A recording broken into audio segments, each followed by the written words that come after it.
souhaite une bonne conférence avec Abigail qui va se présenter. Bon bah, du coup je m'appelle Abigail. Je suis communément Abby, parce que franchement Abby c'est un Abigail simplement du coup. Je suis une ancienne élève d'ici, j'ai eu mon bac en 2016, j'ai été en terminale ES. J'ai fait mon collège ici aussi, du coup je sais que s'il y en a qui sont ici pour le collège, c'est un peu long. C'est un petit peu chiant, on ne va pas se le cacher. Du coup on m'a demandé de présenter la licence de psycho, mais je vais vous la présenter. Je vais présenter les matières, mais je ne vais pas faire que ça, parce que d'ici septembre prochain pour les terminales, vous allez oublier. Pour les premières, vous avez 1 an et demi encore, vous allez oublier, et puis les profs ils vont vous répéter ce que c'est. Du coup en gros je vais vous présenter les matières, mais pas non plus en termes super approfondis. Je vais présenter tout ce qui est pédagogie et administration, ce qui est le plus dur, je trouve, quand on est à la fac. Et enfin, la vie étudiante. Alors, je vous préviens, la conférence ne va pas durer non plus 3 plombes, parce que je pense pas que ce soit très utile ni pour vous ni pour moi de rester 1 heure à parler de choses ultra réparbatives. Du coup, la fameuse question que toutes les conférences vous donnera, c'est qu'est-ce que pour vous la matière du coup? Pour vous, c'est quoi la psychologie? Allez-y, donnez une idée, une question, une définition, n'importe quoi. Genre, est-ce que c'est une matière précisément? Qu'est-ce qu'on fait? C'est quoi vos attentes même de la psycho? S'il y en a qui sont intéressés par la psycho. Est-ce qu'il y en a qui sont intéressés par la psycho ici? Ok.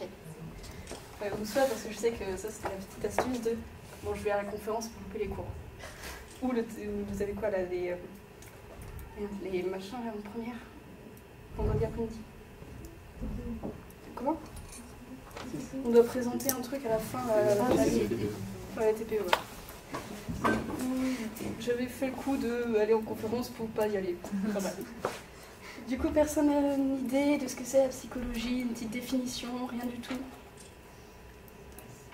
Vas-y.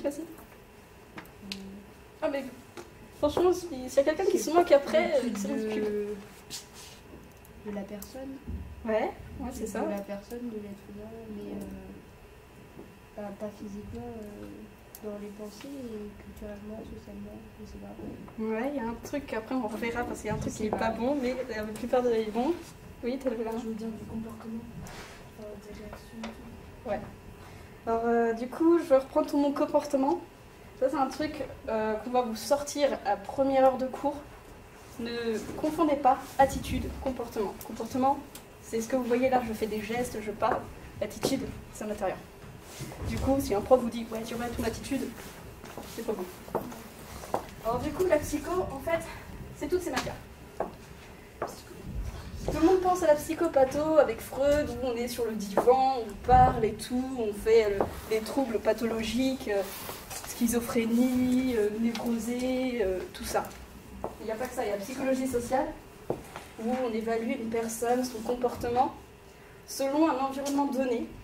Par exemple, ici, s'il y avait, je sais pas, on va dire, un psychologue, il va faire style une expérience, c'est-à-dire il va tout contrôler, ce qui lui est présenté là, les personnes au fond, et il va évaluer comment vous réagissez selon telle ou telle chose qu'il va apporter. Et ça c'est un groupe test, et après il y a un groupe. Après, il y a la psychologie générale, enfin, psychologie cognitive, donc générale et différentielle. Cognitive, c'est tout ce qui est cerveau.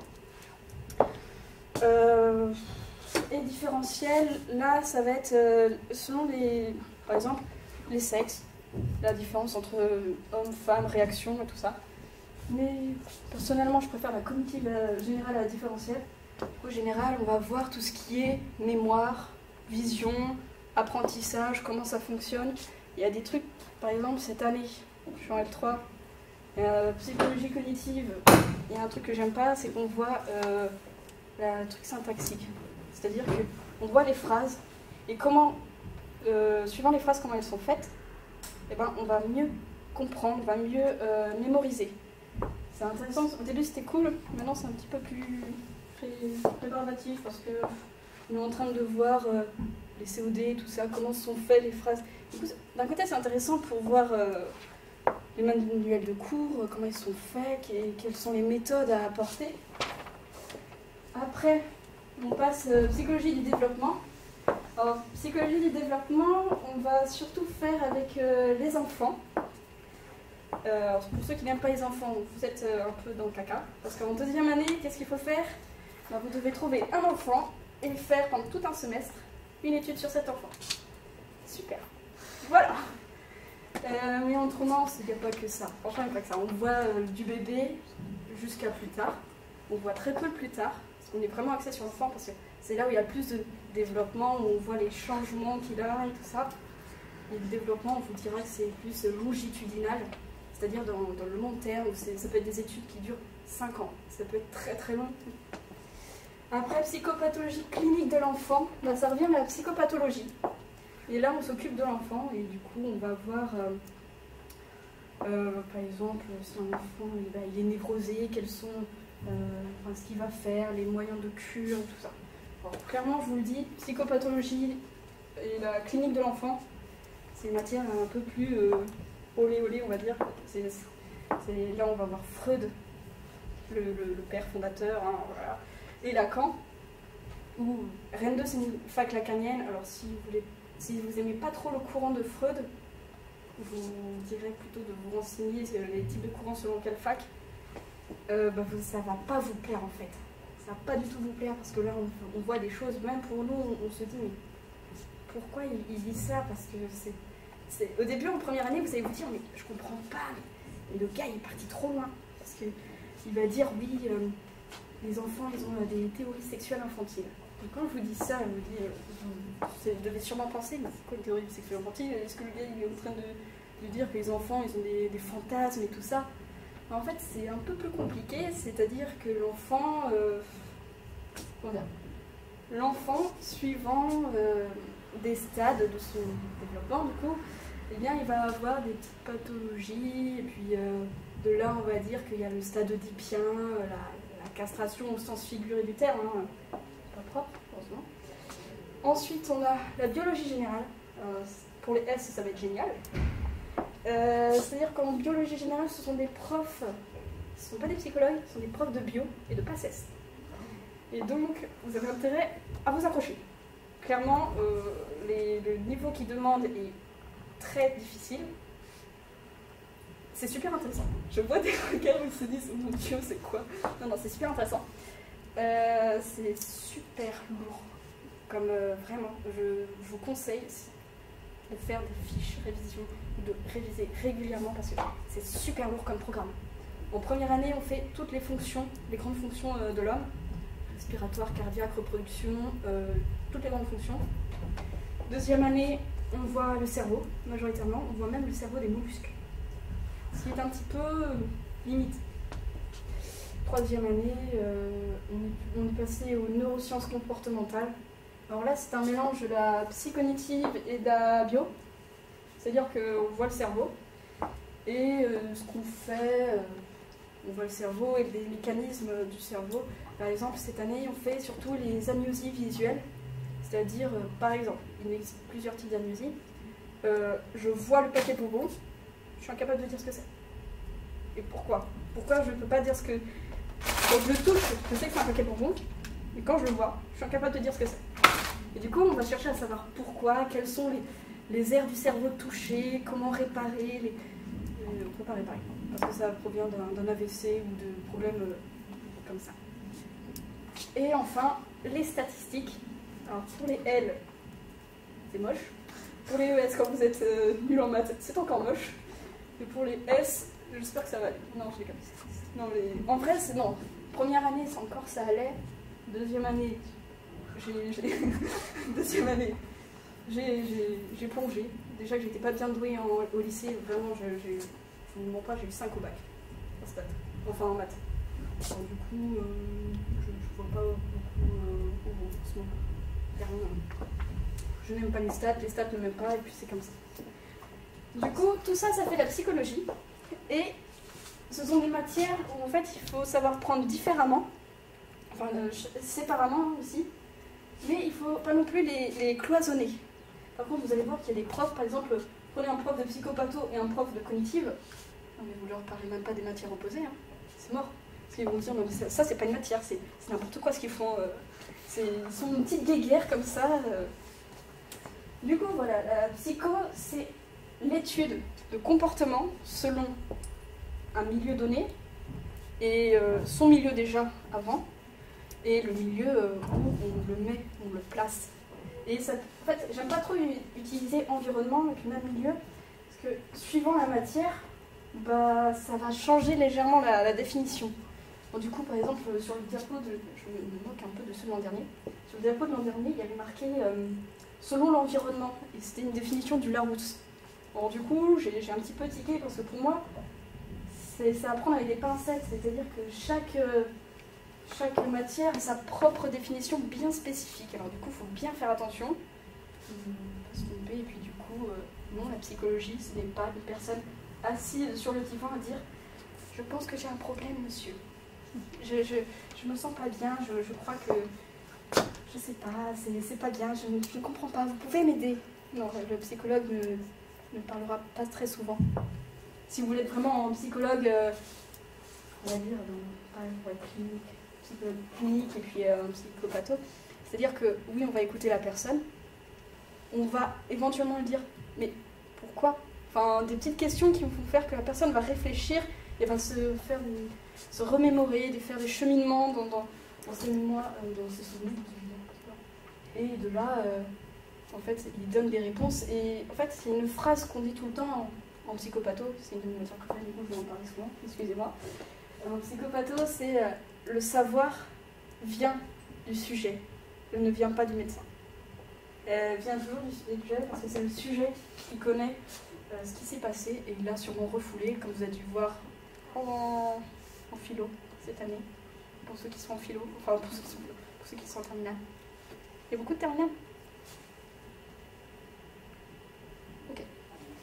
Et du coup, en gros, en terminale, on voit Freud, on évoque Freud, et puis à un moment, il va dire que quand il y a un événement traumatique, si vous voulez, la personne, pour pas subir de dégâts mentaux, franchement, je fais une définition bien sale, parce que c'est pas vraiment comme ça, pour ne pas avoir de traumatisme, il va oublier. C'est un mécanisme vraiment inconscient, où la personne va oublier ce mal, ce trauma, et du coup va pouvoir continuer à vivre. Mais après, ça on voit plus tard, que ça peut revenir sur le corps et tout ça. Ça c'est en psychopathe. Après, franchement, la psychologie sociale, vous allez kiffer en première année. En première année, je me souviens, j'avais une prof, elle était arrivée, elle était bon les gars, on va faire un petit jeu, je prends des élèves, on les met comme ça dans l'amphi et tout. Et c'était vachement cool, franchement c'était vachement cool. Le truc moins cool, il nous avait dit ne révisez pas les auteurs, c'est pas trop grave. On a eu 3 auteurs. C'est partiel. Merci. Alors, maintenant je vais parler de la L3. La L3 c'est quoi? C'est continuité de la L1 qui est l'introduction à la psycho, la L2 qui développe la psycho, et la L3 où on se spécialise. Alors tout ça ce sont des matières où on se spécialise, chacun choisit. Psychologie clinique de la petite enfance. Franchement, je ne vais pas vous donner vraiment de définition parce que moi je ne suis pas spécialisée dans ça. Je vais pris criminaux et victimaux. Parce que je voudrais être criminologue plus tard, plus judiciaire.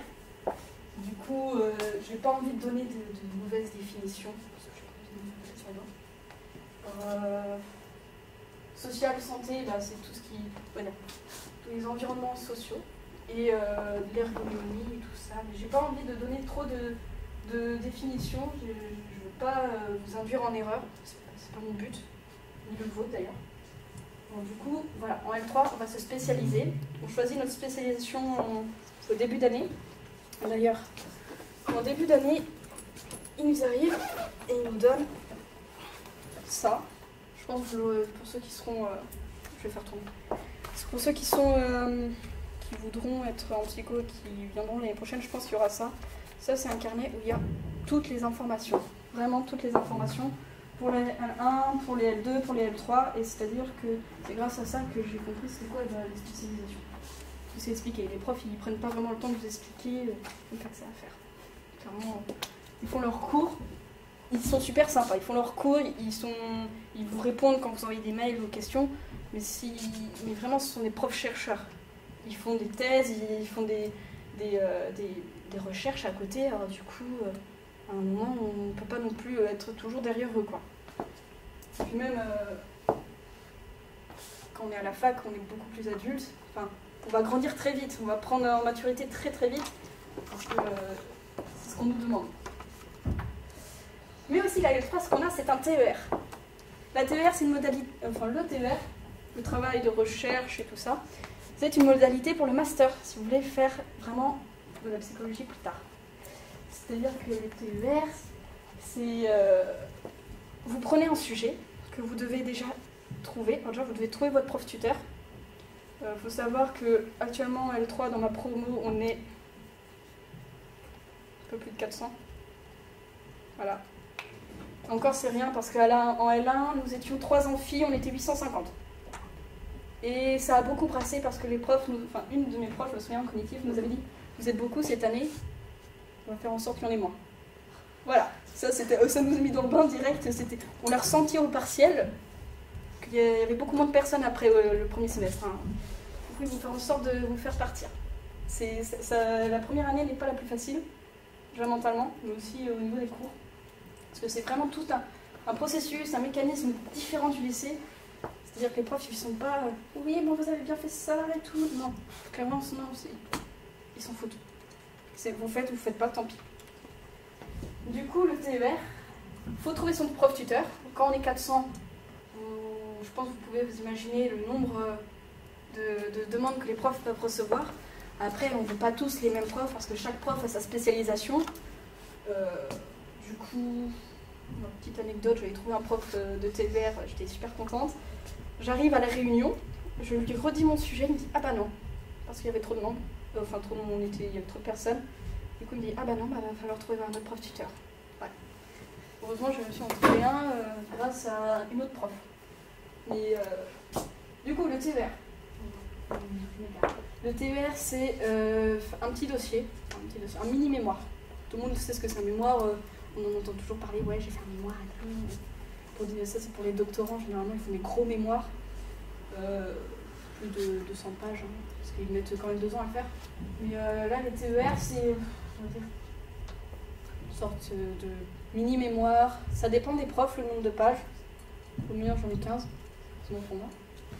Et là vous prenez une thématique et vous développez votre thématique. Et si vous allez, je sais pas, on va dire en cognitive, on va peut-être vous demander de faire des expériences et mettre en place des expériences et puis noter les résultats et tout ça et puis décrire le modèle théorique et tout ça.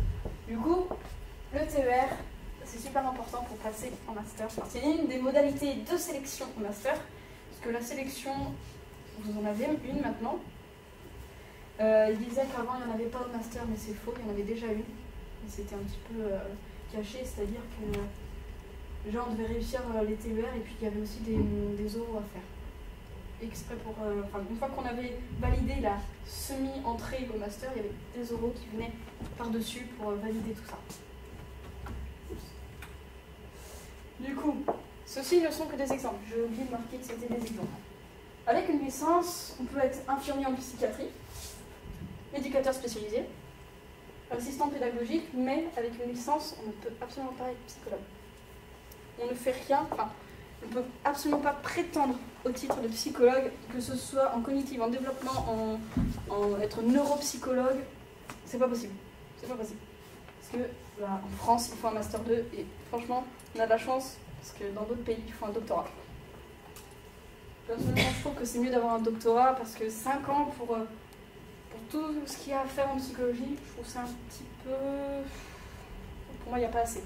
Parce que c'est pas assez, il n'y a pas assez de temps pour bien assimiler, pour faire des stages, pour comprendre. C'est-à-dire que si je réussis, dans 2 ans, j'ai mon master, je suis psychologue, et je me vois, et vraiment, je vous l'avoue, j'ai peur dans 2 ans d'avoir du coup pas le destin, c'est pas le destin, mais quand même d'avoir une personne entre mes mains et me dire ok, si je prends la mauvaise décision, ça a un impact sur toute ta vie. Du coup, oui, ça fait peur, vraiment, et surtout, moi j'ai peur, et je pense que en L1, j'avais pas cette appréhension, mais plus j'avance, et plus je comprends que ce qu'on fait, ça a des répercussions énormes sur la vie d'une personne. Ça, faut bien l'intégrer, quoi. Du coup, avec un master, qu'est-ce qu'on peut faire? On peut être psychologue dans tous les milieux, social, cognitif, développement, clinique, ouais. le psychologue, il a son titre, il est psychologue. On peut souvent se réorienter, c'est-à-dire que le psychologue clinique peut être en psychologie patho. Il peut aussi, quand on est en social, on peut se rediriger carcéral judiciaire. Avant, il y avait, par exemple, il y a 4 ans, il n'y avait pas le master criminaux, victimaux. C'était souvent des gens de social ou clinique qui venaient faire qui étaient des psychologues en milieu carcéral et judiciaire. Maintenant, ils ont bien mis une case. Mais on peut se réorienter, quand même. Mais après, c'est un peu plus difficile de se réorienter. Par exemple, je reprends cognitive et patho, c'est pas du tout les mêmes choses qu'on voit en master, quoi. Il y a des mécanismes qui sont complètement différents. On peut être secrétaire en ressources humaines. Ça, je mettrais plus ça dans le milieu, enfin, c'est clairement dans le milieu social, mais je mettrais vraiment, vous voyez, les DRH un peu, genre, généralement, on utilise beaucoup de tests psychologiques pour entrer dans des entreprises et tout ça. Puis, généralement, c'est fait avec des psychologues, quoi. C'est vraiment fait avec des psychologues. Neuropsychologue, comme je vous en disais tout à l'heure, ça, c'est dans le milieu hospitalier surtout. C'est-à-dire que, ouais, il y a les neurologues, mais il y a les neuropsychologues qui viennent par-dessus. Ce sont des équipes, quoi. C'est pas, comme on voit à la télé, juste le neurochirurgien, quoi. Et psychothérapeute, bon, là, c'est tout ce qui est thérapie et tout ça. Je trouve que ça rejoint vachement tout ce qui est plutôt patho et autres. Donc, ça sont les types de métiers qu'on peut avoir. Après, j'ai pas tout mis, parce qu'il y en a beaucoup. Enfin, psychologie, ça touche énormément de choses dans tous les métiers. On aura toujours besoin d'un peu de psychologie, n'importe laquelle, en fait. N'importe laquelle. Mais j'espère que je vous fais pas peur quand même, parce que je dis plein de défauts depuis tout à l'heure, mais j'espère que je vous fais pas peur. Un petit peu? Je peux entendre un petit peu là. Non, après, on peut en discuter tout à l'heure, j'ai prévu un temps pour discuter, parce que je vais très vite d'ailleurs. Bon, du coup, au niveau pédagogie, ça se passe comment? C'est ça le plus dur à assimiler quand on arrive en L1, on est un petit peu paumé parce que les profs, ils vont expliquer vite fait, mais ils sont pas là pour ça, quoi. Ils ont leur cours à faire. Du coup, une année, c'est quoi? C'est pas en trimestre, c'est en semestre. Il y en a 2. Et chaque semestre est composé d'UEF. Ce sont les unités d'enseignement. Les unités d'enseignement fondamentales, d'ailleurs. Là, ça va être vraiment la psycho. Le gros bloc psycho. Par exemple, psychologie sociale, psychologie cognitive, neuropsychologie, statistique inférentielle et descriptive, biologie, tout ça. Ça, ce sont les UEF. C'est les matières principales. Après viennent s'ajouter les UED, enseignement de découverte. Ça, c'est surtout pour la L1, c'est pour ceux qui veulent faire de la réorientation. S'ils n'aiment pas, premier semestre ou second semestre, ils ont une autre matière. Le vendredi, c'est une option, clairement. On est obligé de les prendre.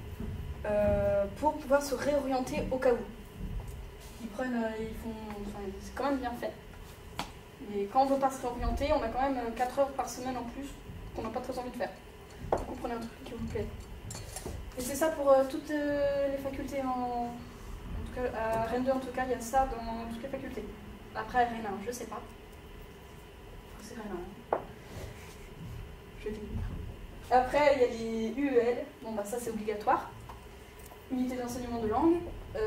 Clairement, pour la psycho, je vous conseille de prendre langue en continuation anglais. Parce que si vous voulez continuer dans le master, l'anglais est obligatoire. C'est une modalité pour le master. Pas d'anglais, ça va être limite de rentrer. C'est quasiment impossible de rentrer en master. L'anglais est obligatoire. Ne vous inquiétez pas, il y a des gens très nuls en anglais. Si vous êtes très nuls, il y a des gens très nuls en anglais. C'est tout niveau confondu. Alors du coup, l'année dernière, je me souviens, il y avait des bilingues avec moi. J'étais pas sereine. Quand c'était en première année. J'étais pas sereine parce que bon, ok, je suis pas non plus la plus nulle, mais j'étais pas la meilleure, quoi. Du coup, quand il y a des gens qui sont en train de parler couramment anglais et que t'es à côté, t'es... Ouais, cool. Je saurais pas dire tout ce que t'as dit. Mais les profs sont assez bienveillants. Ils comprennent que c'est tout niveau. C'est pas comme... par exemple, je sais qu'à l'ICR à Kerlan, c'est vraiment par grade par niveau d'anglais, quoi, clairement. Après, les UO qui viennent remplacer les UED, c'est pour les L2 et L3. Unité d'enseignement d'ouverture, c'est vraiment, comme ils disent, d'ouverture. C'est-à-dire que on peut choisir hors psycho, complètement, on peut choisir autre chose de la psycho. Et du coup, on voit des trucs hors psycho et ça peut être vraiment, c'est vraiment cool. Sauf que, on nous a dit cette année, les UO, bah maintenant ça compte pour le master. Du coup, ça ait un lien avec la psycho. Bah cool, merci, mais moi j'ai pris éco jusqu'à maintenant. Hein. Ça n'a rien à voir avec la psycho. Voilà. Utopie, ça fait ça. Et du coup, franchement, je trouve qu'ils ont un petit peu gâché le truc d'ouverture parce que pour moi, l'UO d'ouverture, c'est bien de faire la psycho, mais je veux aussi avoir la culture générale ailleurs, quoi. J'ai pas envie d'être que fermée, puis c'est mon avis, hein, complètement. Et il y a énormément de choix. Et lors des inscriptions, je vous conseille d'être dans les premiers, parce que vu qu'il y a beaucoup de choix et des trucs qui sont super cool et d'autres beaucoup moins cool, bah les meilleurs trucs vont partir les premiers et c'est limité en place. Donc du coup, c'est pas génial. Après, les enseignements méthodologiques, bon ça ce sera même jusqu'en master hein, d'ailleurs. Les enseignements méthodologiques, c'est comment on fait ces phrases. Si on fait par exemple le TER, il n'y a pas de question dedans, c'est pas comme en philo où on peut poser une question, non, on reformule la phrase, comment on fait une expérience, c'est vraiment de la méthodo. Je crois qu'en L1, vous avez au premier semestre, et c'est obligatoire pour tout le monde, mise à niveau informatique. C'est extrêmement, je suis désolée de le dire, c'est extrêmement chiant. Parce que du coup, ça vous prend 2 heures par semaine où on fait de la mise à niveau informatique, à faire des diapos et tout ça. Mais vous avez aussi des trucs à rendre pour la semaine d'après qui est notée, et c'est obligatoire. Et ça, ils disent, ça prend qu'1 heure, mais la plupart des personnes ont prenaient 2-3 heures de leur temps pour faire leur diapo. Parce que je me souviens que des diapos. En L2, qu'est-ce qu'il y avait en méthodo ah oui, quoi qu'en L1, il y avait MPP, méthodologie parcours professionnel, où là, on voyait un peu... en fait, ça reprend clairement ce que je suis en train de vous expliquer. Hein. Ça reprend ce qu'on fait en psycho, qu'est-ce qu'on fait, qu'est-ce qu'on peut avoir, ça reprend tout ça. Quoi. En L2, on avait méthodologie, je ne sais plus ce que c'était. En gros, on était en train de... méthodologie clinique. Comment on fait, dans le terme clinique, comment on met des stratégies pour soigner le patient, comment on évalue le patient, quels sont les procédés qu'on peut utiliser, par exemple avec les enfants, ben, on ne va pas lui dire bon, bah, raconte-moi ton problème, c'est quoi, qu'est-ce qui se passe, non, il ne comprend pas, c'est trop violent pour lui. À ce moment-là, on va lui proposer des jeux, des dessins, et c'est à travers ces jeux, ces dessins qu'on peut comprendre, qu'on met un lien de confiance avec la personne, enfin l'enfant, et de là, on peut élaborer un traitement, mais on ne peut pas arriver comme ça. Bon, avec les adultes, c'est complètement différent. Parce qu'ils sont plus conscients du problème, enfin pour ceux qui sont conscients du problème, du coup ils vont être beaucoup plus aptes à vous aider. Et enfin, les enseignements facultatifs, bon, ça c'est facultatif, vous n'êtes pas obligé d'en prendre. Du coup, si vous voulez prendre un truc qui vous intéresse, une autre langue, vous pouvez prendre un enseignement facultatif, ça n'impacte pas sur votre dossier. Si vous avez des mauvaises notes, ça n'impacte pas sur votre dossier. Mais si vous ne vous sentez pas de prendre ça, vous n'êtes pas du tout obligé, quoi. Vraiment, c'est facultatif, quoi. Du coup, en résumé, une année, c'est 2 semestres. Vous avez les UEF par CM. Enfin, il y a les CM et TD. Les CM, c'est en présentiel, par exemple, c'est là. Et si vous n'avez pas envie de venir, ou si vous voulez partir... Ça, c'est vraiment présentiel. Le TD, c'est obligatoire. Surtout pour ceux qui ont les bourses. Parce que vous avez le droit à 3 absences injustifiées. Après, c'est fini. Hein. Parce que si vous n'êtes pas en cours, ça sert à quoi d'avoir les bourses? En gros, c'est comme ça qu'ils raisonnent. Je vous conseille d'aller au CM. Parce que généralement, les TD reprennent les CM. Et tout le monde ne va pas prendre en note le même cours. C'est-à-dire qu'il y en a qui reformulent, il y en a qui n'ont pas besoin de certaines choses en cours parce qu'ils ont déjà compris. Et puis les profs ne mettent pas forcément les diapos sur Cursus. Cursus fait partie de la plateforme de l'ENT qui est là où on retrouve tous la boîte mail étudiante, la BU. On peut trouver des livres et tout ça. Enfin, bref, les profs ne mettent pas leurs cours sur Internet, en gros. Du coup, pas tous en tout cas. Du coup, soit vous trouvez de super bons potes qui vous feront les cours, mais c'est moyen, parce que si vous venez jamais et que vous leur rendez jamais service en retour, ça ne fait pas. Après les UEL, les langues, c'est 2 heures par semaine, c'est obligatoire. Ça aussi, ça compte. De toute façon, tout ce qui est TD, on doit signer, ça compte. C'est pour ceux qui sont boursiers, ça impacte directement sur leur bourse. Et puis pour les autres qui ne sont pas boursiers, il faut savoir que dans certaines matières, la présence est prise en compte dans la note. Alors, UO, UED, CM présentiel, mais toujours la même chose en fait. Parce que là, il n'y a pas de TD, du coup on ne revoit pas. Et même des fois dans certains cours, les TD n'ont rien à voir avec le CM. Enfin, on voit les notions, mais c'est un autre cours en complément. Et du coup, présentiel, CM, franchement, faut y aller quoi. Ok, des fois on a la flemme, des fois ça m'arrive de ne pas aller en cours parce que j'ai la flemme. Mais concrètement, après je récupère le cours et puis je suis en train de le retravailler. Et puis après, si je comprends pas, c'est de ma faute, complètement. Méthodologie, là vous avez des CM et des TD. Et c'est encore une fois, en fait, tout est par tranche de 2 heures. Tout. Il n'y a aucun cours de 1 heure. Je vous oublie les cours d'1 heure. C'est impossible. Le temps que ça commence à démarrer, d'expliquer tout ça.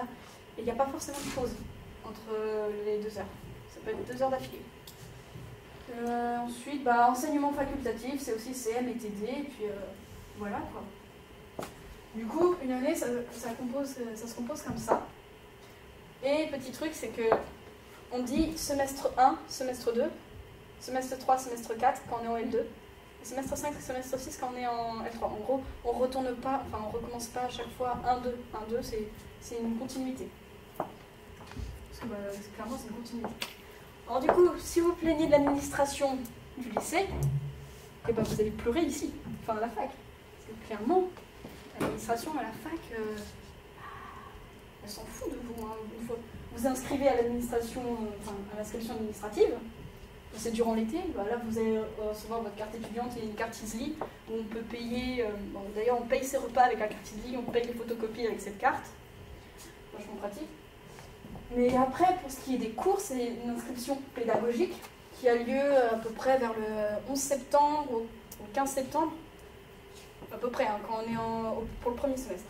Et dans cette inscription pédagogique, c'est là où vous allez choisir vos matières facultatives, le choix de langue, les UO, l'enseignement d'ouverture, du coup les enseignements de découverte quand on est en L1 aussi. C'est là, il ne faut pas louper ce truc-là parce que c'est ce qui vous permet d'être inscrit aux examens. Vous loupez votre inscription pédagogique, vous n'êtes pas inscrit aux examens. Vous pouvez être en cours parce que vous êtes inscrit administrativement, vous êtes présent administrativement sur le papier, mais au niveau des examens, si vous n'avez pas votre inscription pédagogique, ça sert à rien quoi. Du coup, vous loupez un semestre. Pour rien. Alors, toutes les démarches particulières viennent de l'étudiant. Quand je mets ça, c'est-à-dire que y a des étudiants, ils vont travailler en même temps que faire leurs études. Alors, du coup, l'emploi du temps ne correspond pas forcément. À ce moment-là, ils vont voir l'administration de leur UFR, c'est-à-dire leur département d'études. Par exemple, on va dire, je travaille tous les vendredis de midi à 16h et tous les mercredis de 8h à 14h. Et on va dire que j'ai des CM et des TD à ces heures-là. Du coup, je vais voir l'administration, je vais dire, est-ce que je pourrais avoir... je voudrais faire un changement d'emploi du temps ou un changement de TD pour ces cours-là. Parce que je peux pas, je travaille. Là, ils vont me dire, voilà, je vous file le papier, vous revenez plus tard avec les papiers qu'il faut et on me donne ça pour voir s'ils valident. C'est juste ça. Ils ne vous aideront pas. Ils sont pas là pour ça, clairement. Quand il y a plus de 1400 étudiants à gérer à l'année, ils sont pas là pour faire du cas par cas. Et enfin, toujours consulter sa boîte mail étudiante et les réseaux sociaux pour les blocus. J'ai pris ça pour les blocus parce que l'année dernière, on n'était pas forcément prévenus par mail parce que les profs, ils sont pas là, ou même l'administration n'est pas là. Du coup, c'était sur Twitter qu'on savait qu'on pouvait aller en cours ou pas. Du coup, c'est un petit peu compliqué. Généralement, c'est assez fluide. quoi qu'il arrive, que des fois on nous ait dit que le cours soit annulé après que les étudiants soient en cours. Le cours commence à 8h30, on reçoit le mail à 9h. Voilà. Alors pour ceux qui habitent très loin, c'est pas très sympa. Et pour ceux qui prennent le train, par exemple, je connais quelqu'un, il prend le train, il fait 45 minutes de train, et il a fait rien pour rien, quoi. Il doit attendre le prochain train. Du coup, dans ces moments-là, on est un petit peu les boules. Clairement, on est les boules. Du coup, je reviens sur les examens. Du coup, il y a deux modalités d'examen. Les contrôles continus et les examens terminales, le partiel. Du coup, le contrôle continu, ça dépend de la matière. Généralement, c'est déjà tous les UEL, quasiment, ils sont en contrôle continu. Alors, attention, contrôle continu ne veut pas dire un contrôle toutes les 3 semaines. Ça peut être juste la participation et un contrôle à la fin du semestre. Voilà, ça peut être juste ça. En fait, on dit contrôle continu quand ça vient avant la période d'examen préétablie par le calendrier universitaire. Généralement, c'est 13e semaine. Du cours, on a un contrôle continu. Bon, comme je l'ai dit, ça peut varier entre plusieurs contrôles. Le contrôle terminal, ça dépend de la matière aussi. Chaque année, ça change, c'est-à-dire que l'année dernière, en stats, c'était un contrôle terminal, cette année, c'est un contrôle continu. Ou tous les semaines, il y a un contrôle. Ça dépend du nombre d'intervenants dans la matière, c'est-à-dire que vous pouvez avoir un contrôle ou un partiel, et dedans, il y a plusieurs sujets selon différents profs, notamment en bio. Vous allez avoir à peu près 4 profs, il me semble, et chaque prof a sa partie. Du coup, chaque partie est bien définie. Il n'y a pas d'impasse. Clairement, il n'y a pas d'impasse. J'ai essayé. Du coup, ça se fait aux dates d'examen prévues par le calendrier. Les résultats sont accessibles à peu près 3 semaines après. Attention, si vous ne les avez pas ou si vous voyez qu'il y a un truc qui vous semble pas juste, demandez à faire la consultation des copies, elle est valable que 2 jours. Une fois que les examens ils sont passés, que vous avez les résultats, vous pouvez consulter vos copies que pour 2 jours ou une journée. Du coup, si vous êtes sûr que vous avez cartonné, enfin, vous étiez sûr que vous aviez bien réussi, vous tapez un 8, ça fait mal. C'est arrivé l'année dernière, la personne n'avait pas 8, elle avait 18. Du coup, ça peut faire foirer une année à cause de ça. Pour qu'un bloc d'UF, alors là c'est très très important, ils ont installé ça l'année dernière, pour qu'un bloc d'UF soit validé, c'est-à-dire qu'ils vont associer 2 matières ensemble. L'année dernière c'était par exemple psychologie cognitive, psychologie différentielle, ça fait un seul bloc. Et du coup, il faut que ce bloc il y ait soit 10 ou plus dans les 2 matières, soit que vous fassiez par compensation, c'est-à-dire vous avez 12 en cognitive et 8 en différentiel, ça fait un 10. Cependant, si vous ne voulez pas avoir 8 en différentiel parce que vous voulez améliorer votre dossier, vous avez 2 semaines pour demander à repasser cet examen, mais ce sera la seconde session, c'est-à-dire au rattrapage, au mois de juin. Vous avez 2 semaines pour faire ça. Clairement, moi, j'avais pas bien compris, vu que c'était l'année dernière, ils avaient installé ça, j'ai pas bien compris. Le 8 et le 12, c'est pas en psycho-cognitive ni en diff. Je l'ai eu en psychopatho et en clinique. C'est des matières qui vont aussi un peu compter pour le master que je veux faire, j'ai un 8.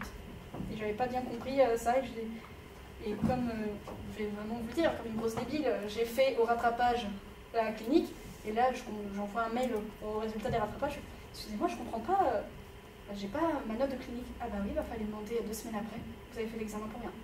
Voilà. Et ça c'est de ma faute parce que j'ai pas bien compris le truc, et du coup j'ai fait un examen pour rien. Du coup, vous allez avoir ça en fait décrit. À journée, vous n'avez pas réussi. Acquis, bon, tout le monde sait ce que c'est acquis. Admis, c'est bon. Et AJAC, c'est à journée motorisée à l'étape supérieure. Alors clairement, en fait, je vous ai un peu menti, je suis pas en L3. Je suis en AJAC. C'est-à-dire que je suis en L3, mais je dois repasser 2 matières de la L2 parce qu'on n'arrondit pas en psycho. C'est-à-dire qu'il me manque 0,065 points pour valider ma 2e année. Et ils n'ont pas arrondi. Il y a un mec, il a eu 9,996. Ils n'ont pas arrondi. Alors du coup, c'est soit vous avez bon, soit vous n'avez pas bon. Ce qui fait que là, je fais ma L3 et je dois repasser 2 matières. Ça m'enchante. Je suis très enchantée pour ça. J'adore. Alors du coup, on peut faire des dérogations. C'est extrêmement rare qu'ils acceptent. Clairement, ils nous l'ont dit. On n'arrondit pas parce que si on commence à arrondir pour une personne, on le fait à tout le monde. Alors du coup, non, ils n'arrondissent pas. Et pour les gens comme moi, c'est un petit peu problématique. Bon, du coup, là, j'arrive sur ma dernière diapo. c'est ce qui est la vie étudiante. Alors vous avez en psycho une association, c'est un peu le BDE, c'est un petit peu comme la MDL ici. C'est la REPSI, c'est eux qui vont organiser les soirées, qui vont prendre les pulls de psycho, c'est eux qui gèrent vraiment la psycho, qui font tout ce qui est associatif, c'est eux, il faut les voir pour la psycho. Après vous avez bien sûr les associations au-dessus, les syndicats, c'est une autre paire de manches, ça aussi, mais vous avez, pour chaque département de faculté, il y a une association, par exemple pour la socio, eux ils se sont appelés les sociopathes. Voilà. Je sais pas, en histoire, vous avez aussi une association. C'est vraiment, tout est bien catégorisé. Après, il y a aussi, pour ceux qui font partie du Crous ou qui veulent s'investir dans quelque chose, il y a des associations du Crous. Il y a les associations de la ville. Où on va, notamment en début d'année, il y aura des gens qui vont venir dans les CM et ils vont vous faire des petits speeches et vont vous donner des flyers. Par rapport, par exemple, à des enfants qui n'ont pas forcément des familles qui n'ont pas vraiment de gros moyens, et du coup, c'est aussi pour les accompagner, faire du soutien scolaire, et c'est bénévolement. Vous avez plusieurs associations qui vont venir vous demander si vous voulez faire du temps extrascolaire, pas vraiment du tutorat, mais faire des extrascolaires avec des enfants et tout ça. Après, il y a aussi un point que je voudrais aborder avec vous, c'est que la fac, c'est un changement de vie. Complètement. Parce que ici, on est au lycée, on est tranquille, c'est un petit peu chiant des fois, il y a des surveillants qui nous disent non, faut pas faire ça, non, tu vas là, ou même les profs et tout ça, des fois aussi, excusez-moi, hein, et des fois c'est merde, pourquoi je fais pas ça et tout. En fait, une fois qu'on arrive à la fac, vous êtes considéré comme adulte. Vous avez vos problèmes, et c'est à vous de les régler, tout seul. De toute façon, généralement, on va quand même s'appuyer sur nos parents, clairement, mais il y en a qui n'ont pas, qui ne peuvent pas parce qu'ils ont des problèmes aussi familiaux. Et du coup, c'est carrément un changement de vie, un changement de rythme. On n'a pas autant d'heures de cours. Je ne sais même plus ce que ça fait d'avoir une semaine complète. Clairement, je ne sais plus du tout ce que ça fait. Je suis à 22 heures de cours, 24 des fois par semaine.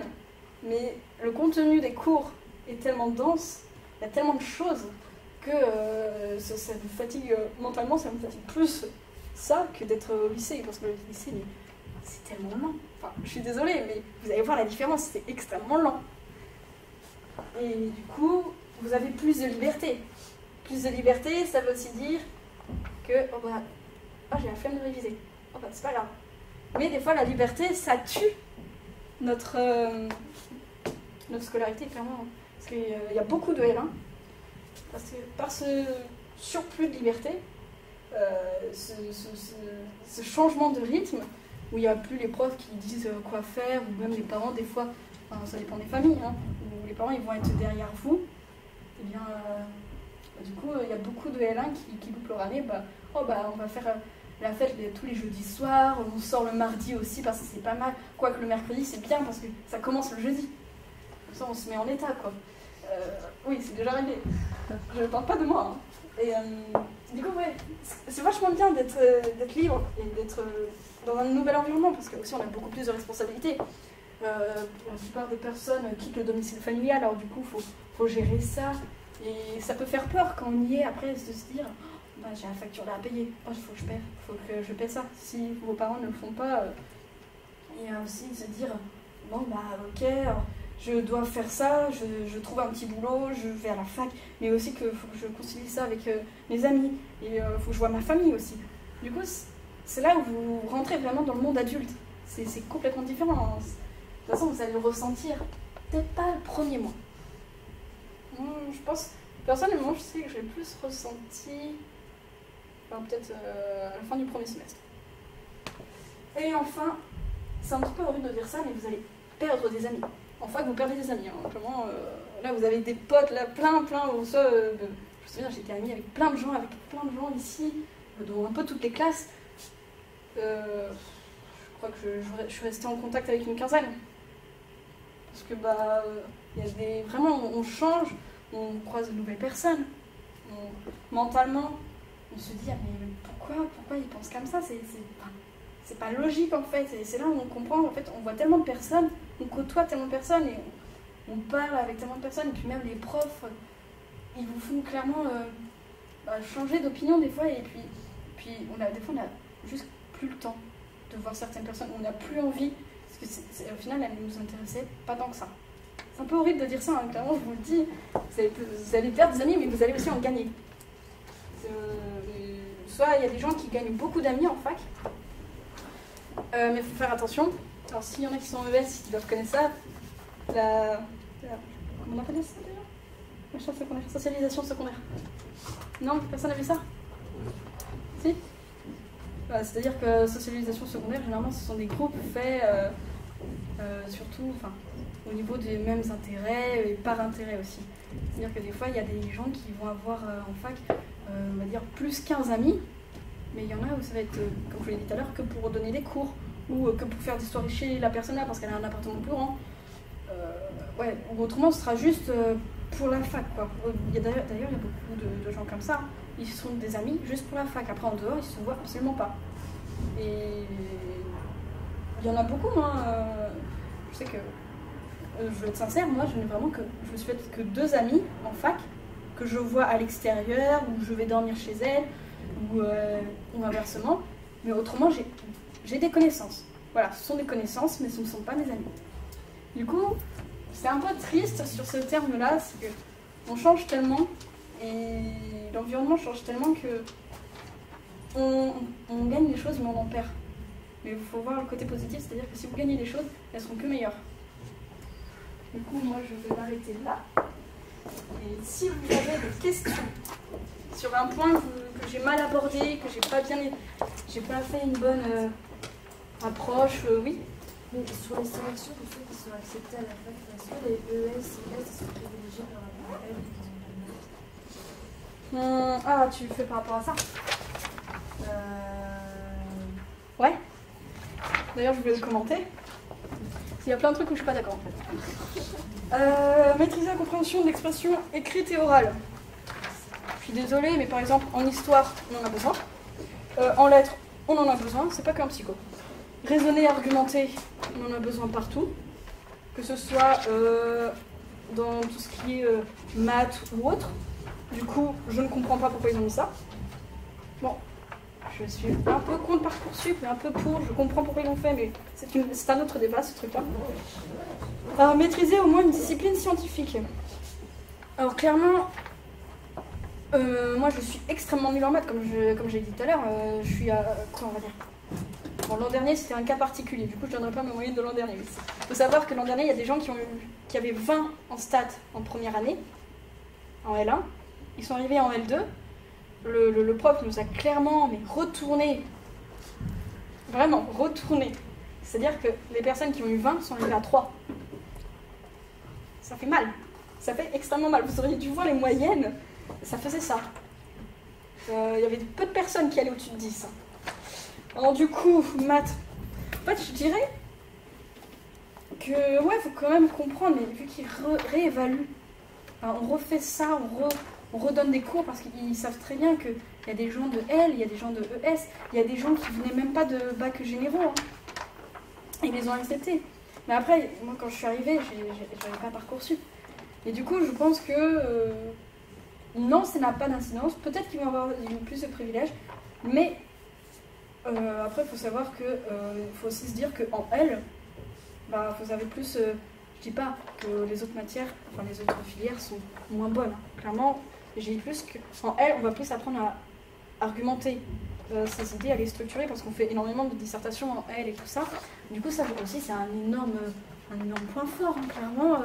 Parce que dans certaines matières, mais ça c'est désolée, je ne fais que parler de moi, hein, mais l'année dernière, j'avais un UO où on m'a demandé de faire une dissertation à 1 heure.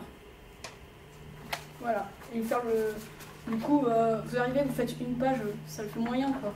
Du coup, à un moment donné, il faut savoir argumenter, il faut savoir comment mettre ses idées en place. Et je pense que les L, ils ont vraiment acquis ça, parce qu'on fait tout le temps ça. Du coup, c'est pour moi, c'est mon avis, c'est plus simple. Du coup, cette idée-là.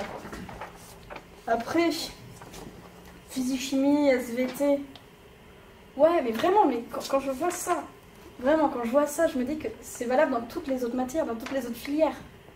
Enfin, pour moi, c'est vraiment c'est valable partout parce que même si on va en histoire, bah, je suis désolée, je prends tout le temps l'histoire, excuse-moi. Même si on va en histoire, bah, je pense qu'il y a un moment où on fait des stats en histoire, ou même en plus en géo, par rapport à une densité de population selon un endroit donné. Enfin, quand je vois ça, je me dis qu'ils n'ont pas bien réfléchi sur le coup là. Et après, bon, avoir un bon niveau en français, évidemment, c'est bien de savoir écrire. Bon, j'ai vu dans des copies d'examen des fautes dans les consignes. Moi, je l'ai corrigé. Voilà. Histoire géo, oui. Bon, sciences économiques et sociales, oui. Mais après, ce sont des trucs logiques. On sait très bien que, par exemple, une personne milieu défavorisé ne va pas on va dire milieu défavorisé n'aura pas forcément les mêmes acquis et du coup les mêmes compétences dans certains tests qu'on va faire en psycho avec cette personne-là. C'est logique. Tout le monde en dehors de l'ES aurait compris ça, quoi. Enfin, tout le monde le sait. S'intéresser aux sciences humaines. Faire preuve de curiosité pour les sciences humaines. Faire preuve de curiosité pour les sciences humaines, c'est faire preuve de curiosité envers l'homme, et je pense que tout le monde est curieux de comment fonctionne l'homme en soi, quoi. Enfin, tout le monde se pose la question au moins une fois, mais pourquoi ça fonctionne comme ça? C'est des trucs extrêmement logiques. Et autonomie et organisation, ça c'est... on demande ça au lycée, on demande ça au collège. En fait, c'est vraiment... C'est un truc, je trouve, qui est valable pour toutes les autres filières, et que c'est mon avis, c'est vraiment mon avis, c'est propre qu'à moi. C'est qu'ils ont pris ça comme prétexte pour faire du brassage, mais je comprends qu'ils en fassent, parce que je comprends tout à fait, parce qu'en L1, quand je voyais il y avait des gens, ils disaient « Ah mais moi je viens ici dans la filière psycho, bah, on m'a dit que c'était simple, et puis c'est un peu la filière poubelle, alors du coup, c'est en attendant de trouver autre chose de mieux, où je viens là, et puis il y avait des boursiers qui m'ont dit ça. Je viens en cours juste pour avoir les bourses, mais dès que c'est des CM, j'y vais pas, et je préfère rester chez moi, je sors et tout ça. » Du coup, oui, je comprends, parce qu'ils veulent qu'il y ait plus de réussite en fac, mais après, ça date aussi, j'ai envie de dire que c'est avec des politiques de l'éducation qui ont été faites auparavant, qui n'ont pas forcément été très bien faites. Et après, j'ai pas envie non plus de m'étendre là-dessus. Je suis en train de plier ça. J'ai pas envie de m'étendre là-dessus, et puis pour moi, l'histoire de Parcoursup, c'est bien et pas bien, quoi. Je comprends pourquoi ils le font, mais je comprends pas la manière dont ils le font, en fait. Parce que c'est vraiment pénalisant pour des gens, quoi. Parce que clairement, moi je serais pas rentrée en psycho. Clairement, j'aurais pas été acceptée si on faisait sur des trucs extrêmement stricts comme le Marc, là. Ils m'auraient pas accepté. Bah, avec 5 au bac en maths, on va dire. J'avais 5 au bac. J'ai eu 9 en SES. Bon, je pense que clairement j'ai eu mon bac grâce à la philo, sport, SVT, physique. C'est juste grâce à ça. Hein. Et du coup, franchement, j'ai pas envie que vous soyez découragés. Cette réforme, elle est pas belle. Et je veux pas que vous découragiez par rapport à ça, parce que là, cette année, ils sont à peu près 400 ou 500. Il y en a moins que moi de ma promo, mais après, je pense que c'est parce qu'on était beaucoup de 98 en fait. Je pense que c'était beaucoup pour ça.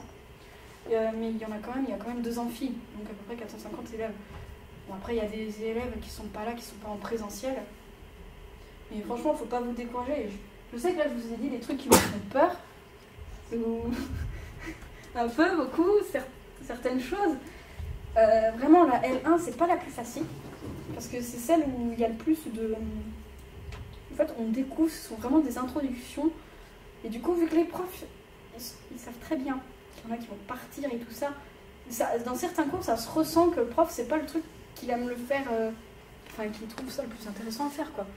Et du coup, c'est même une mise en place de changement de rythme, de cours, comment ça fonctionne, parce que clairement, fac-lycée, c'est pas du tout la même chose. C'est pas du tout la même chose. Il y a certaines fois où on va se retrouver, où on voit que la pédagogie se ressemble, et après, c'est complètement différent, quoi. Du coup, ne soyez pas démoralisés, battez-vous, voilà. Quelqu'un a une autre question? Oui. Mais si on est en L et que ça fait 2 ans qu'on n'a plus de maths du tout, c'est pas possible. Si, c'est possible. D'ailleurs, j'ai une de mes amies, elle était en L. Ça fait, elle est en 3e année de psycho. En fait, la première année en psycho, en stats, on va revoir énormément de bases. Par exemple, si on est en S ou en ES, on les connaît, quoi. On va revoir, en fait, on revoit énormément de choses. Et comme ça, ils vont essayer de faire en sorte que tout le monde soit à niveau. Donc, bien sûr, vous n'avez pas non plus, on va dire, un peu... Je dis pas que c'est vous n'allez pas savoir le faire. C'est juste que, des fois, le fonctionnement, comment fonctionnent nos pensées, des fois, il va être un peu plus éloigné. Une fois, à force de répétition, même en TD, franchement, c'est un gros conseil que je donne. Si vous ne comprenez pas, dites-le. Vraiment, dites-le au prof, quoi. Enfin, j'espère que vous êtes tombé sur un bon prof, parce qu'il y en a qui refusent de donner de l'aide, mais la plupart des profs vont vous apporter de l'aide en TD. En CM, non, il n'y a pas le temps. En CM, vous pouvez lever la main, demander une explication. Il va donner une explication, mais elle ne sera pas aussi poussée que ce qu'on peut vous donner en TD. Il ne va pas faire de l'aide que pour toi, par exemple. Mais franchement, ils remettent à niveau dans beaucoup de matières, surtout les stats, quoi. Ils savent très bien qu'il y a des L. Donc il y a des gens, par exemple, et des ST2I, moi quand j'y suis allée, il y en avait qui étaient en... même il y a des gens qui reviennent. Il y a des gens de 45 ans qui font une reconversion, et du coup ils sont avec nous, ils n'ont pas du tout... ils font plus du tout ça, quoi. Ils étaient carrément dans un autre métier, ils faisaient pas de stats, forcément. Bon, du coup, oui, ils refont des remises à niveau, parce qu'autrement ce serait complètement dégueulasse, hein, pour les L, ou pour les gens nuls comme moi, ou pour les gens qui font des reconversions. Non. Du coup, ça va être un peu dur, je te le cache pas. Ça va être un peu dur, mais quoi qu'il y en a qui arrivent les doigts dans le nez, hein, clairement, il y en a qui arrivent les doigts dans le nez. Et je sais que je vous ai fait peur, parce que je vous ai donné un peu, moi, ma version, mon ressenti. Du coup, c'est pas forcément très très objectif, hein, ce que je vous ai dit. Je vous ai aussi donné ce que moi j'ai vécu. Mais il y en a qui n'ont pas du tout vécu comme ça. C'est-à-dire qu'en stats, je prends les stats, hein, je connais quelqu'un, elle a eu 10 sur 10, par exemple, au dernier contrôle. Donc, moi, j'ai eu 4. Voilà, c'est ça, c'est vraiment... Et pourtant, elle était en S. Bon, ça veut rien dire, hein, mais en fait, ce que je veux te dire, c'est que... Non, il y a de la remise à niveau. Ils font quand même... ils savent très bien qu'il y a des L ou il y a d'autres gens. Voilà. J'espère que... Je sais que je t'ai fait peur, je vois ta tête, j'en suis désolée. Mais en fait, ne t'inquiète pas. Si t'es motivé... En fait, c'est ça. Le facteur motivation, c'est le facteur le plus important, même au lycée. Moi, c'est ça que je regrette, hein, c'est ma motivation. Je n'ai absolument pas eu au lycée. Hein. Clairement, je révisais pas. Je passais mon temps à rien faire. Et je le regrette parce que j'aurais préféré. Maintenant, quand on entend souvent les profs dire « Oui, bah moi j'ai déjà mon bac. » Ça, c'est le truc qu'on entend tout le temps. Hein. C'est pas pour moi que je le fais, c'est pour vous. Clairement, oui, je comprends pourquoi ils disent ça, parce que maintenant je me dis, mais pourquoi t'as pas fait ça? Pourquoi t'as pas écouté à ce moment-là? C'est juste qu'en fait, on a envie d'autre chose. On se dit, oh la flemme, ou oh plus tard, ou autre, mais c'est chiant à faire sur le coup, mais une fois que c'est fait, on est débarrassé. Et après, je vais vous donner un truc, les profs le disent, le mécanisme, réviser régulièrement, en fait, c'est un mécanisme de récence, après. C'est-à-dire que plus on révise, plus on accumule les trucs et du coup c'est plus facile à comprendre et on a moins besoin de passer de temps dessus et du coup ça va tout seul, quoi. Après il y a moins de stress parce qu'on se dit bon j'ai révisé comme ça, et le stress c'est un facteur déterminant aussi dans la réussite, hein. C'est-à-dire qu'il y en a qui ont vraiment des grosses doses de stress, blackout durant le contrôle ou le bac. Du coup motivation, c'est le maître mot pour vous, pour moi, même parce que clairement, j'espère vous donner l'envie, c'est pas vraiment cool, c'est pas vraiment une envie, de vous mettre au travail, en fait, maintenant, que vous puissiez avoir une méthodologie. Actuellement, je n'ai toujours pas, je suis encore moi-même à faire du travail sur moi pour me dire, ok Abby, maintenant tu te fais un programme, tu travailles ça. Parce que même actuellement, je me dis plus tard. Et plus tard, ça devient la veille du contrôle ou de l'examen. Et là, je me dis, mais pourquoi je fais ça après? C'est de ma faute. Après, c'est de ma faute si j'ai des mauvaises notes et tout ça. Et du coup, c'est pour ça que c'est vraiment super, super important, comme ça vous avez beaucoup moins de choses à faire. Plus on fait tard, plus on a de choses à faire. Voilà, je suis désolée, j'ai vachement dérapé. Une autre question, peut-être autre chose? Oui. J'ai pas compris, il y a les cours de psychopathologie, cognitive, tout ça, et il y a les TD et les CM, c'est pas les mêmes choses? Non. En fait, quand tu es en CM, c'est le cours général. On va te montrer un modèle théorique, c'est-à-dire, je prends, on va dire, la mémoire. On va te dire, bon, bah, selon Baddeley et machin, on a vu ça, la mémoire c'est comme ça, comme ça, comme ça, comme ça. Et après, en TD, on va voir les expériences, on va faire des expériences des fois, on va faire des expériences plus approfondies. D'ailleurs, vous allez être des cobayes, hein. Clairement, vous allez être des cobayes. Vous êtes obligés de faire des expériences. En N1, surtout, on vous dit, si vous ne faites pas d'expérience, on ne vous valide pas le semestre. C'est pas forcément vrai, mais vous êtes obligés de faire des expériences. Enfin bref, et du coup, en TD, on va voir les expériences, on va donner des précisions en cours, parce que les TD, c'est les compléments de cours, le CM. Le CM, c'est comme un peu les TP de chimie, c'est ça, voilà. Il y a le cours de chimie et il y a le TP. Et c'est un peu pareil. Et du coup, ouais, le TD, c'est un complément de cours dans certains cours, surtout en L1, parce qu'il y a énormément de choses à acquérir. Le CM, ça va donner une partie du cours, et le TD, ça va donner l'autre partie du cours qu'on n'a pas eu le temps d'évoquer en CM. Ça va être complémentaire, ou des fois, ça reste complémentaire, mais c'est autre chose. Je ne sais pas si je réponds correctement à ta question. Ok. Vas-y. Ça veut dire qu'on a 2 heures de cours de psychopathologie, de cognitif, tout ça. On a 2 heures de cours de psychopatho, semaine, et en CM, et après on va avoir, généralement la psychopatho, c'est une semaine sur 2, psychopatho CM, psychopatho TD. Et par exemple, pour la psychopatho, on va faire des études de cas. En CM, on fait la théorie, genre... un névrosé, il a ça, il fait ça, selon Freud, nanana. Et après, en TD, on va avoir des cas, clairement des... moi, j'ai pas mes cas avec moi. C'est-à-dire, on va vous donner un livret avec des cas, où il faut lire. En fait, on y explique, par exemple, je sais pas, j'espère qu'il n'y a pas d'Audrey. Audrey, 14 ans, a fait 3 fugues depuis 1 an et demi, ses parents sont inquiets, de plus... Elle a commencé à se faire des scarifications et tout ça. En bref, c'est tout un cas, quoi. Et là, en gros, avec le prof de TD, on va analyser le cas, mettre en relation avec le cours et trouver des traitements possibles, quoi. C'est vraiment de l'exercice d'application. Okay. Est-ce que j'ai mieux répondu du coup, là, ou pas? Non, mais vraiment, si vous avez vraiment des questions, mais posez-les, quoi. Parce que, moi, je sais que j'avais pas d'intervenant de psycho quand j'étais en première ou en terminale. Non. Oui. On n'a plus du tout d'histoire géo. Non. Ah. Oui. Par contre, tu peux prendre ça en UED, première année. Tu vas faire un peu le programme d'histoire géo des L1. Pas aussi approfondi, du coup tu n'auras que 4 heures par semaine, ou 12 heures, je ne sais plus, il me semble que c'est 4 heures. Et après, l'année d'après, tu peux prendre des UEO, ouverture, où tu fais histoire. Voilà, cette année, j'ai pris quoi ça, c'est un petit peu... Ça a vendu du rêve sur la plaquette. Regard croisé sur la maladie psychique. C'était super bien, où il disait des trucs super cool. Au final, on a vu la naissance de la médecine dans l'Antiquité. Fais attention, en fait. Des fois, suivant les intervenants, les cours sont pas ouf. Hein. Et non, du coup, tu peux choisir après en cours, peut-être facultatif. Je n'ai jamais pris de cours facultatif. Du coup, je ne peux pas non plus m'avancer. Et je pense qu'en facultatif, tu peux prendre peut-être des options qui ont des relations avec l'histoire ou la géo, ou une autre matière si tu veux aller en sociaux, ou je sais pas, éco. Donc j'ai fait pendant 2 ans, j'ai pris éco en option. Ouais, donc il faut vraiment bien aimer les matières. Vraiment, en fait, une fois que vous êtes en psycho, en fait, c'est vous spécialisez. C'est vraiment ça.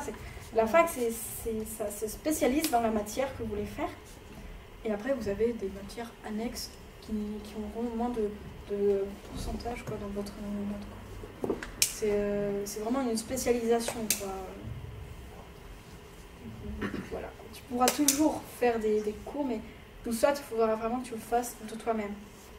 que tu ailles à la BU faire toi-même. Mais je pense que tu peux avoir tes UED, tu prends l'histoire, tu auras des cours d'histoire ou autre. Mais ce sera vraiment les cours principaux. Le nombre d'heures la semaine sera rempli, notamment par des cours de psycho, ou si tu es en histoire d'histoire, ou si tu es en sociaux. Voilà, c'est quand on va dans une fac, on se spécialise dans cette branche-là, quoi.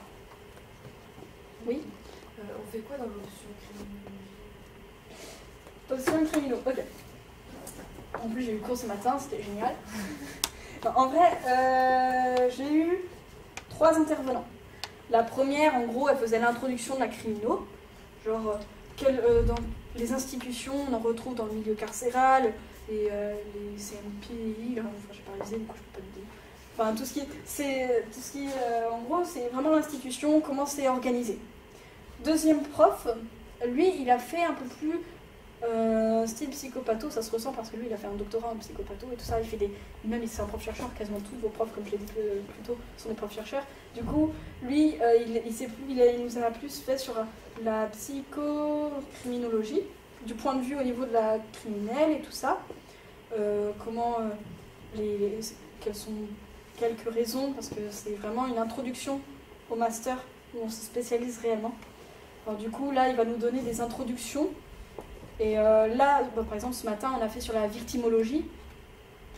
Bon, la victimologie, on a parlé du syndrome de Stockholm et tout ça, quoi. Ce sont des introductions, en fait, parce que là, vraiment, la L3, voilà, on finit la licence pour pouvoir s'introduire au master, et c'est là où on se spécialisera. Mais du coup, en crimino, aussi, le troisième prof, c'était le prof de droit, qui est venu pour nous expliquer en quoi le pénal a à voir avec la criminologie et victimologie. Le pénal, c'est vraiment... de toute façon, c'est lié, quoi. Je sais très très mal, c'est très très mal fait, ce que je raconte. Mais du coup, en fait, c'est vraiment de l'introduction. C'est comme en première année, on fait de l'introduction aux matières. On voit pas tout. C'est vraiment, comme je dis, la première prof, elle nous disait, en gros, où est-ce qu'on retrouve des gens... de la psycho-criminelle ou victimo, on peut en retrouver en prison, on peut en retrouver aussi, par exemple, lorsqu'il y avait les attentats, on a demandé à des gens, des psychologues mis en victimologie, enfin spécialité victimologie, de venir, quoi. En gros, elle nous a donné, dans tous les cas où on peut retrouver des psychocriminologues, quoi.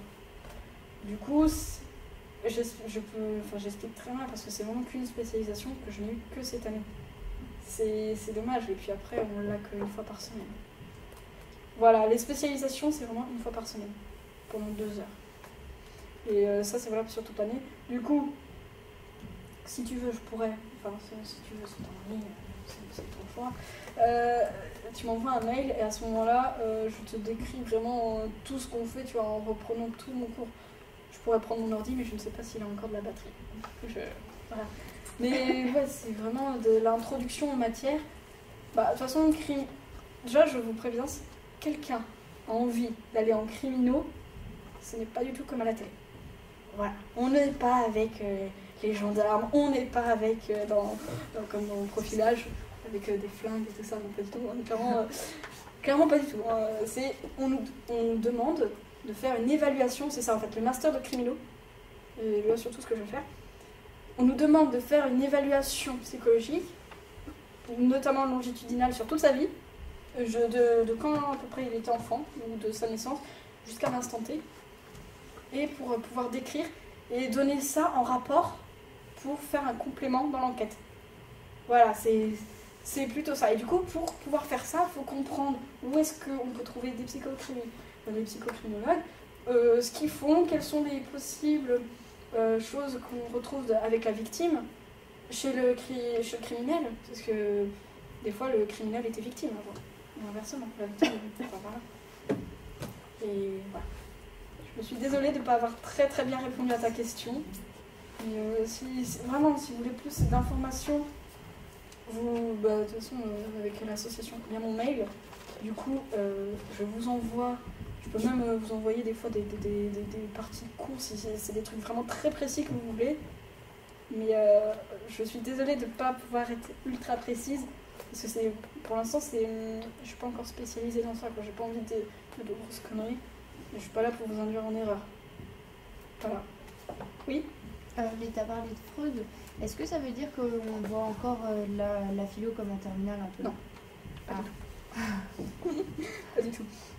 Alors en fait, faut savoir, moi je l'appelle comme ça le papa de la psycho, notre père fondateur, parce que Freud c'est lui qui a commencé. Je suis désolée, j'ai un peu dépassé, je suis désolée. De rien, vas-y. En gros, je l'appelle le père fondateur parce que c'est lui qui a créé la psychanalyse. Ouais. Voilà. Du coup, il vient vraiment dans la psychopatho et la psychoclinique. Mais après, le truc c'est que Freud, c'est le premier, mais il n'avait pas bon partout. Alors du coup, nous, on fait la camienne. Alors du coup, Lacan arrive et il dit, bah non, là il a tort, ou il n'est pas allé assez loin. Du coup, il y a plusieurs, il faut savoir ça, c'est qu'il y a plusieurs mouvements théoriques, que ce soit dans n'importe quelle matière, et il faut prendre le bon. Et il faut savoir aussi que les profs, des fois, ils sont tellement embourbés dans leur... Vraiment, ils sont vraiment embourbés, quoi. C'est pas... Ils sont très très embourbés dedans, quoi. Et ils ne pensent que comme ça. Et non, il faut se dire qu'il y a d'autres mouvements théoriques, qu'il faut les prendre en complément, et que... Enfin, ce n'est pas... Le prof n'a pas toujours raison. Même, il y a des profs qui le diront, c'est que par Freud. Je ne parle que de Freud parce que je ne suis spécialisée qu'en Freud. C'est des trucs comme ça. Et bah, d'ailleurs, vous verrez, notamment dans plein de matières, où il y avait, on va dire, un modèle qui disait que la personne, elle a un comportement, n'importe comment, elle a un comportement, je sais pas, n'importe quoi, et c'est que à cause de son environnement. Il y en a qui vont dire, ah bah non, c'est que inné, c'est-à-dire que ça vient que de lui. Et là, ils se font la guéguerre pendant, on va dire, 20 ans, et là, il y a un troisième mouvement qui arrive, bah non les gars, en fait c'est les deux. Et généralement, c'est quand ça fait les deux que ça marche, quoi. Il n'y a pas qu'un facteur à prendre en compte. Du coup, Freud, on le voit qu'en psychopatho et en psychoclinique. On peut l'évoquer dans certaines matières, parce que Freud, avant d'être psychiatre, il était neurologue, il me semble. Du coup, on le revoit un petit peu en cognitive avant qu'il ne devienne psychiatre. Voilà. Et j'ai une dernière question. Vas-y. Est-ce que si on fait une prépa après le bac de 2 ans, par exemple Cagnes, on peut intégrer en licence ou alors faut tout refaire dès L1 parce que y a plein de Ça dépend des facs. Ah, d'accord. Ça dépend des facs. Après, je n'ai jamais eu connaissance de personnes qui avaient fait une prépa avant de venir en psycho. Parce que généralement, ils font pas de... Les gens font Non, pas de prépa. c'est pas parce que s'il y a la littérature et tout ça, et c'est bien, mais en psycho, il n'y a pas de littérature. Si. Parce que, en fait, les profs, enfin, les enseignants, enfin, les chercheurs vont toujours écrire. Ils vont faire des articles, ils vont faire des livres. Oui, mais c'est pas littérature. Oui, littérature, sens, ouais. Mais en gros, non, j'ai jamais vu de personnes qui sortaient de prépa, mais je pense que pour la psycho, c'est peut-être pas forcément le plus intéressant de faire une prépa avant. Parce que tu feras ta prépa, mais tu iras direct. Je pense, je ne suis pas sûre. Mais ça me semble plus logique que tu iras directement en L1. Parce que du coup, tu vas manquer des modèles théoriques. Tu n'auras pas les cours. Parce que ça n'aura pas de lien. Après, par exemple, il y a des gens, ils vont en histoire après une prépa. Ils vont directement en L2 ou L3, quoi. Je comprends. En fait, le truc qu'on pense toujours avant d'intégrer la psycho, oh, mais la psycho, c'est que de la philo et de la socio. Bah non. Non. C'est énormément scientifique, en fait. Il n'y a que 2 matières qui ne sont pas scientifiques. La clinique et la psychopathie. Après, ce n'est que des sciences. C'est pas la science, on va dire la science dure des maths, quoi. Ça va être des trucs scientifiques où il y a des modèles théoriques, on fait des expériences, avec un plan d'expérience, et après il y a des résultats. C'est en ça qu'on dit que c'est scientifique. Ce n'est pas comme la philo, qui est un Rennes, où on dit que c'est dans la fac des sciences. C'est un débat encore houleux. Autre chose peut-être, je sais pas, oui. Du coup, pour revenir à Freud, est-ce qu'il y a le complexe d'Oedipe qui est abordé? Alors, complexe d'Oedipe, c'est une étape dans le développement de... Tout le monde a fait le complexe d'Oedipe. En fait, il faut aussi faudra faire la différence entre personnes qui sont névrosées et personnes normales. Et tout le monde, en fait, enfin, névrosées, qui ont un problème pathologique. Tout le monde a un problème pathologique, enfin, tout le monde a quelque chose. Mais oui, on verra le complexe d'Oedipe, parce que tout le monde le fait. Parce que, en fait, on va l'évoquer du style... par exemple, la petite fille, quand elle est jeune, il lui arrive de dire ah, bah, moi je veux me marier avec quelqu'un comme papa. Là on dit que c'est le complexe d'Oedipe, et après on parle d'un autre complexe, et après il y a encore un autre truc. En fait c'est toujours en complément, et des fois, mais c'est complètement farfelu quoi. Mais on comprend, parce qu'après quand on met ça sur ce qui se passe quand on voit avec des gens autour de nous, on comprend ce que c'est. Nous d'ailleurs, c'est une petite anecdote, c'est que quand je vois des enfants, des fois je suis ok. Alors, âge développemental, ça, machin, ok. Ah, il a pas réussi ce truc-là, ça va pas là. Même des fois, vous allez voir, il y a des gens que vous allez faire oula, névrose, oh mon dieu, c'est des trucs dans le genre, ou même. Alors, je sais pas, ça m'arrive tout le temps quand je dis ouais, je suis en psycho. Ah, tu vas m'analyser alors? Oh, je fasse attention à ce que. Faut que je fasse attention à ce que je dis, ou comment j'agis, mais. Vraiment, les gens comme ça, j'ai envie de les gifler parce qu'ils pensent qu'on ne passe que notre temps à faire ok, vas-y, parle-moi de toi. Non, on découvre bien. Oui, on voit le complexe d'Oedipe, mais on voit pas que ça. C'est un grand rôle, surtout en clinique de l'enfance, parce que l'Oedipe, généralement, c'est en enfance, c'est l'enfance. Du coup, c'est un énorme rôle, mais on voit pas que ça. Voilà. Je suis désolée de te l'apprendre. Oui, il y a le complexe d'Oedipe. On va après parler des complexes de castration. Vraiment, on va voir plein de trucs. Hein. J'espère que vous êtes enjaillés. Autre chose? Bon, je tiens quand même à vous remercier de vous être présenté ici, de m'avoir écouté pendant beaucoup de temps. Parce que j'ai pris beaucoup de temps. En fait, je pensais que j'aurais été beaucoup plus rapide. J'espère ne pas vous avoir fait peur, même si vous ne choisissez pas la psycho. Vraiment, vous découragez pas. Ça peut être décourageant. Même actuellement, tout le monde. Je sais que mon frère qui est en L3 de psycho avec moi, et pourtant il a 2 ans de plus que moi, parce qu'il a fait une réorientation. Des fois, on se dit mais merde, moi j'ai envie de partir, j'ai envie de faire autre chose, j'ai pas envie de passer mon temps tout le temps à la fac. Et ce que je pense que je vais faire après ma L3, je vais faire peut-être une année de césure et je vais partir dans un autre pays parce que c'est vachement bien. J'adore étudier, enfin j'adore connaître de nouvelles choses. Il y a un moment où j'en ai un peu marre d'être juste élève. Je veux être actrice de quelque chose et j'ai pas envie non plus de me dire ouais je peux faire ça après quand je serai dans le monde du travail parce que en fait, vu que ça me fait peur aussi, je vous l'ai dit tout à l'heure, c'est quelque chose d'assez compliqué enfin de se dire qu'on a quand même le futur d'une personne dans les mains. J'ai envie de faire quelque chose pour moi avant de passer ma vie avec tout le monde. Il va y avoir des phrases tagada.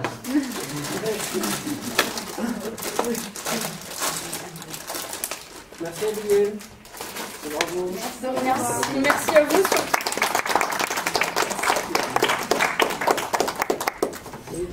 Pour le diapo, du coup, monsieur Genèse, je vous l'envoie. Non, on va le passer tout de suite sur la fiche. Si vous pouvez remplir la feuille d'évaluation, ça me fera plaisir. Merci. Il y en a pour 1 minute. J'espère ne pas vous avoir ennuyé.